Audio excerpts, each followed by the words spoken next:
Hello creative people, আজকে আমরা কথা বলবো একটা এক্সটেনশন নিয়ে যেটা আমরা মার্কেট প্লেস ইউজ করি সাধারণত ফাইবার আপওয়ার্কের মতো।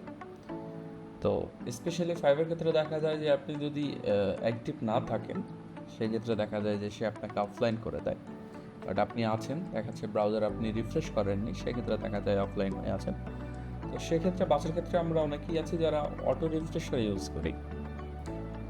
কিন্তু এই অটো রিফ্রেশের ক্ষেত্রে প্রবলেমটা যেটা হচ্ছে যে আমরা যে ধরনের ফিচারগুলো আসলে চাই সেটা বেশিরভাগ ক্ষেত্রেই দেখা যায় যে পেইড হয়। এই এক্সটেনশনটাতে আপনি কী কী করতে পারবেন সেটা হচ্ছে আপনি নির্দিষ্ট একটা কাস্টম সেখানে টাইম সেট করতে পারবেন যে এই সেকেন্ড থেকে এই সেকেন্ডের মধ্যে সে একটা নির্দিষ্ট সেকেন্ডে সে নিজের মতো করে আলাদা আলাদা প্রত্যেকবারই আলাদা আলাদাভাবে সে ব্রাউজ করবে।